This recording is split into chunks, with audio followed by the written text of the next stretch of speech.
Hello, everyone. My name's Julia Brennan. I'm the founder of Caring for Textiles, and welcome to my studio. We are sheltering in place, and I guess I'm fortunate because I can work from my studio, so I've been able to continue with a little bit of textile conservation during the COVID-19, which has posed tremendous challenges for all of us. So I founded Caring for Textiles about 30 years ago, and my primary activity is to conserve and preserve textiles both here in the United States and around the world. And I've worked extensively in Thailand for the Queen Sirikit Museum of Textiles, helping to set up their museum and conservation and storage, as well as projects in Bhutan, Taiwan, Indonesia, Cambodia, and Laos, and Madagascar, and Algeria, and Rwanda. Anyway, in many of these places, I'm working with local stakeholders to try and help people take care of their own textile heritage, their own history, whether these are personal items or robes or manuscript covers from a small temple, or whether it's a large museum. It's really important that people have some of the basic tools to take care of their own heritage. So today I wanted to share with you a few tips for taking care of your own textiles at home. I don't know about you, but it's possible if you're sheltered in place that you've had more time at home than you've had for a long time. And maybe that's precipitated digging into some of your closets and looking in old drawers and going through trunks in the basement and sorting things out to give away or to give to children, or maybe just simply catch up on some housekeeping. Regardless, it's useful to know how to safely clean textiles. So I will cover two things today: surface cleaning of textiles with a vacuum, and secondly, how to pack and store textiles in acid-free containers and safely for storage. So first of all, why do we need to vacuum a textile? Well, we have textiles that are on the walls, that are displayed, that are underfoot, and we also have blankets, quilts, coverlets, all kinds of textiles that we keep in closets or wrapped up in boxes or in trunks or in boxes under beds. And periodically, it's good to check them. It's good to check them for two reasons. We can have mold or mildew when the temperature and the humidity gets high, and so in tropical climates, this is always a threat. So you want to periodically check any storage areas and stashes of textiles and closets to make sure there's no mold or mildew. Insects are another problem. Insects love textiles. Moths and carpet beetles particularly love proteinaceous fabrics. That means animal-based, so silk and wool, feathers and fur. And then we have other kinds of moths and silverfish, and even termites and ants that will eat cotton, cellulose, and attack also the starch that's left into some linens and book bindings. So by vacuuming front and back of the textile, you can reduce the amount of probability of insects and eggs and nests being there. It's also important to remove surface dirt. We live in a very polluted world. Even if you have all your windows closed all the time, believe me, air and pollutants come in. And unfortunately, our world is quite polluted. So carbon dioxides and other particles end up in our houses, end up inside us too, unfortunately. And it's good to vacuum those out. So you won't see anything really dramatic today, but believe me, by the purpose and the action of carefully vacuuming a textile front and back will actually remove staining, soiling, surface dirt, pollutants, possible insect debris, nests, and help the textile last longer. And if something's been on view or hanging in your house and is super dusty and dirty and has particles, you will definitely see a difference.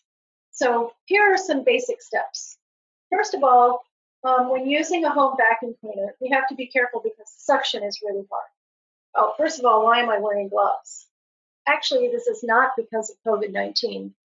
We always wear gloves when we're working because we have a lot of oils on our hands and we don't actually want the oils and the dirt on our hands to transfer onto a textile. So it's just a matter of practice that we use gloves. So when you're going to vacuum, you don't want to just put the vacuum cleaner directly onto the textile because it might actually suck the textile or the threads right up into it and cause more damage. So available at your local hardware store is polyester mesh, and it's soft, it's gray, it's window screening. And this can be cut into any size piece, and then you can take a little bit of painter's tape and put that around the edge so that it's not sharp. Place this over the area where you're going to vacuum, and then vacuum through the screen. So I'm going to turn the vacuum on. This is actually a home vacuum. It's called a Simplicity. This vacuum cleaner, and many now, have what's called a rheostat. So if you can buy a vacuum cleaner with a rheostat, you can in fact adjust suction power. And you're going to hear a little bit of noise, but you're going to hear both the low suction and the high suction. This is low, and this is high. You can see that. Oops. So by keeping the vacuum low, or if you're using a screen, you can use the vacuum on a higher suction, and you want to vacuum in a back and forth motion, gently, using the brush attachment on your vacuum cleaner, and gently go back and forth. And you will repeat this section by section, moving the screen, and then starting on the next section. It's often helpful to have a friend work with you because they can hold the screen and you can man the vacuum cleaner. This can also be done on a textile that's actually hanging. So you can use your screen and then literally vacuum. And this is a beautiful Bhutanese Kira, silk on silk, all hand woven. And so it's important to use the screen, and particularly if you look at the back, because the back has a lot of strings on it, and if you just use the vacuum without the screen, you're going to suck strings into them. So it's best to use the handy-dandy screen and vacuum textile on both the front and then turn it over and vacuum the back. So that's your first tip, and it takes time and it takes patience, but it's really important, particularly with carpets and coverlets and wool items that might be particularly attractive to moths and carpet beetles. Consider this spring cleaning in the time of COVID-19. It will make you feel better. Now I'm going to show you some tips about how to store maybe some of your linens or wedding veils or few fine textiles that you have stacked up in the linen closet. It's really good to try and use acid-free materials. And the reason for that is that our whole world is very acidic, including us. Papers are naturally very acidic. They come from wood. So, for example, a newspaper, if you leave it out in the sun or just leave it for a day or two, it becomes quite brown. So if you were to wrap a textile in that, it too would become yellow and brown. And over time, you've probably noticed that some of your linens or fine textiles, even if they're stored, put away in a trunk or something, turn yellow and brown. And that's simply acidic degradation over time. So it's good to try and store things wrapped in either clean, washed white sheets, which will help protect them, or acid-free tissue paper. And materials such as that are available from a variety of places, but here are three sources: University Products, Gaylord, and Talus. And they're all on the internet, and you can look at their extensive catalogs and They have acid-free boxes and acid-free paper and all kinds of good supplies, not only for textile conservation, but for scrapbooking, photo album making, and much more sophisticated conservation treatments. This is an example of an acid-free box. And these are some pieces of acid-free tissue. Now, maybe you have a lot of linens. I just recently discovered all of these beautiful hand towels that had belonged to my great-grandmother.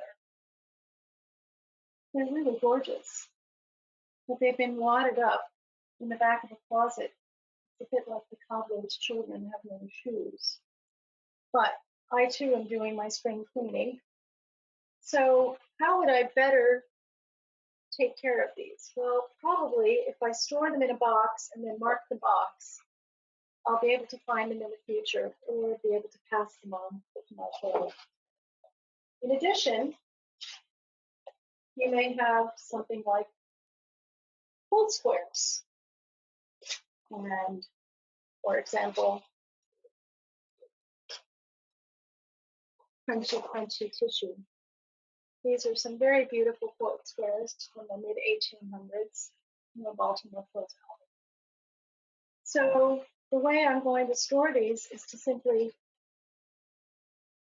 take a piece of acid-free tissue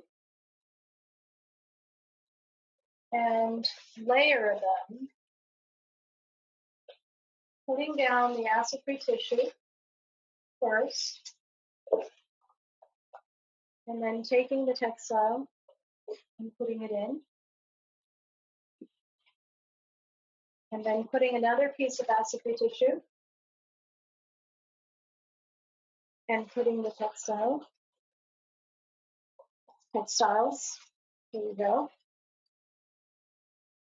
And this will help actually to buffer, even if there's some acidity on one textile.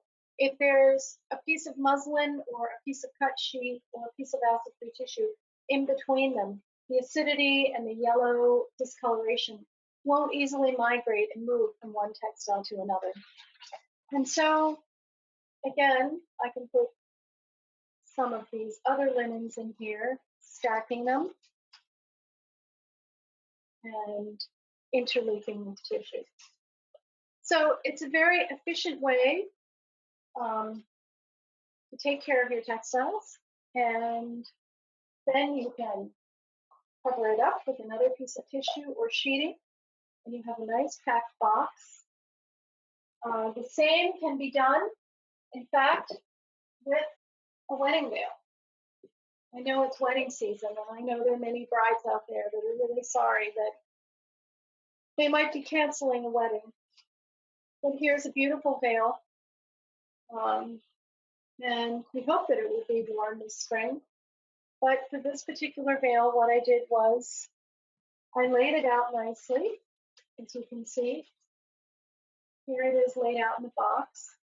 And then I took a piece of tissue and I crunched it up into a kind of sausage so that the creases don't become hardened and flat. And then simply folded the veil more or less in half. And then because of the comb here, I didn't want the comb to get caught in the fine lace. So I simply wrapped that in tissue. So, pretty tidy packet.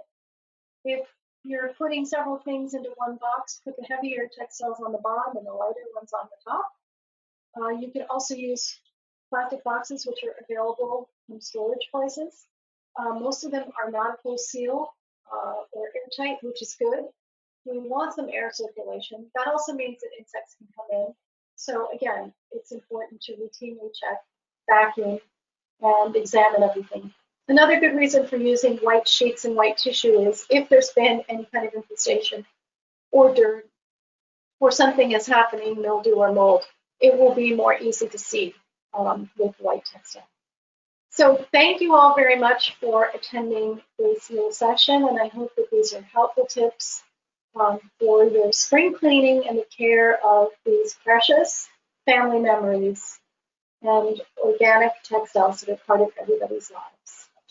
And my website is www.caringfortextiles.com.